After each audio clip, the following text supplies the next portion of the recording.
Hello, I am back. Welcome to my channel. Today I'll be drawing a D&D character based on the roll of the dice. Let's bring out the Tower of Destiny!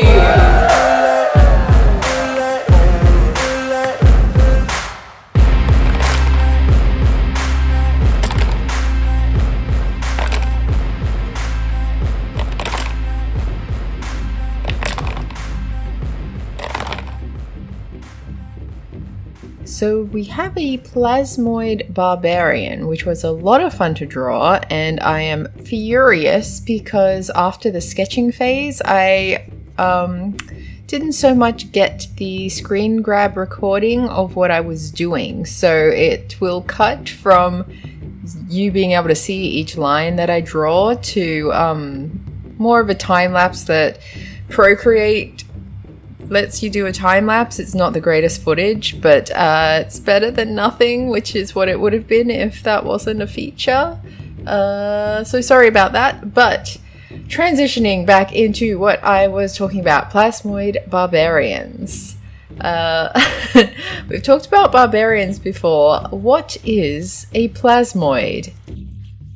Put simply, plasmoids are shapeshifters. So in a recent video where I did a mimic and talked about how you might be able to adapt an existing D&D race to just like adapt it so you could play as a mimic, this is probably the best race you could pick for that because it's already a very shape-shifting based character. They're described in D&D Beyond as amorphous beings with no typical shape.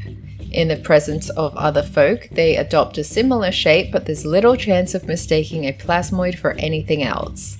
They consume food by osmosis, the way an amoeba does, and excrete waste through tiny pores. They breathe by absorbing oxygen through another set of pores, and their limbs are strong and flexible enough to grasp and manipulate weapons and tools. Although most plasmoids are translucent grey, they can alter their colour and translucence by absorbing dyes through their pores.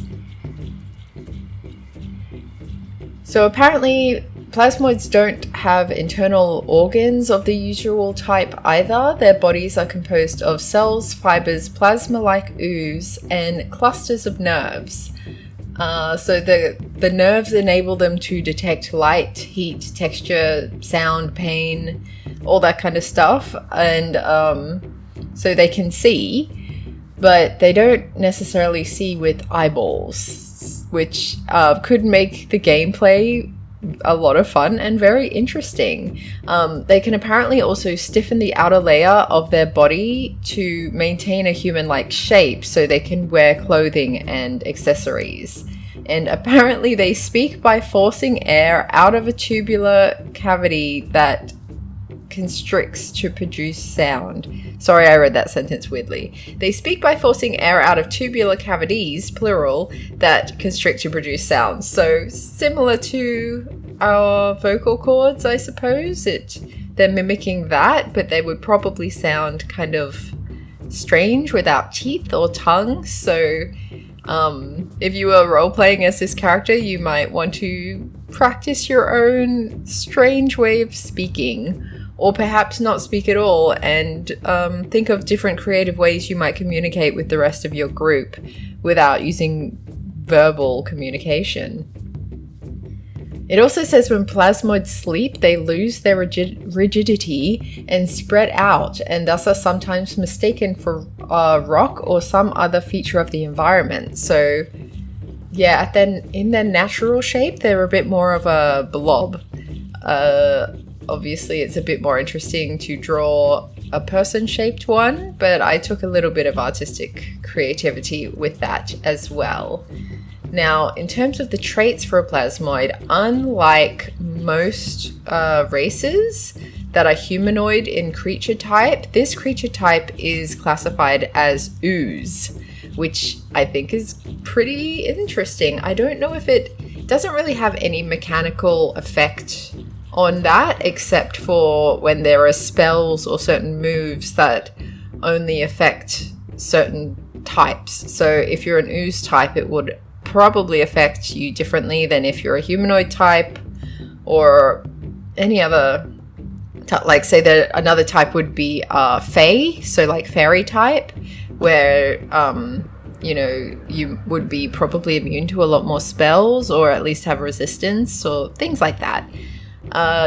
Your size can be medium or small depending on what you want to do. The standard is medium, so like the humanoid characters are usually medium in size, whether they're like a big guy barbarian or a small, I think halflings are still medium. I'd have to double check that. But yeah, you also have traits like amorphous, which means you can squeeze through a narrow space, as narrow as an inch wide, provided you are wearing and carrying nothing. You have advantage on ability checks that make you initiate or escape a grapple. I can't really talk today, but I'm not re-recording this, so sorry guys. You shockingly have dark vision. You can hold your breath for up to an hour. You have natural resilience to acid and poison damage and have advantage on saving throws against being poisoned. You also have something called Shape Self. So as an action, you can reshape your body to give yourself a head, 1 or 2 arms, 1 or 2 legs, and makeshift hands and feet. Or you can revert to a limbless blob. While you have a human-like shape, you can wear clothing and armor made for humanoids of your size. As a bonus action, you can extrude a pseudopod, which I've learned in the context of D&D is like a tentacle, that is up to 6 inches wide and 10 feet long, or reabsorb it into your body. As part of the same action, you can use this pseudopod to manipulate an object, open or close a door or container, or pick up or set down a tiny object. The pseudopod contains no sensory organs and can't attack, activate magic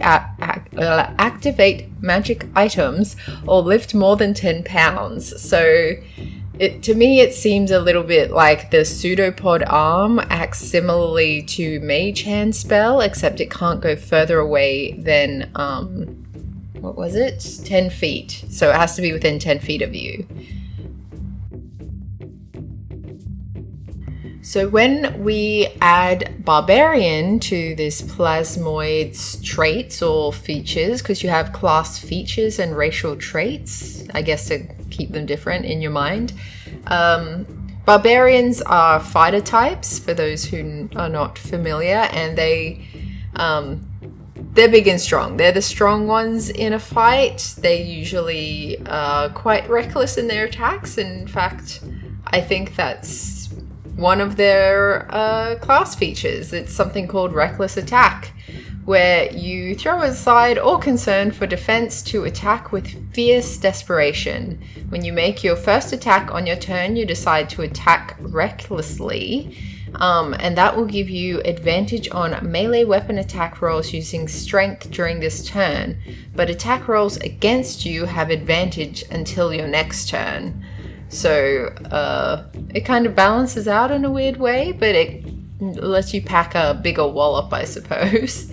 The main thing that a barbarian has is rage, where you enter a rage as a bonus action, and while you're raging, you have advantage on strength checks and saving throws.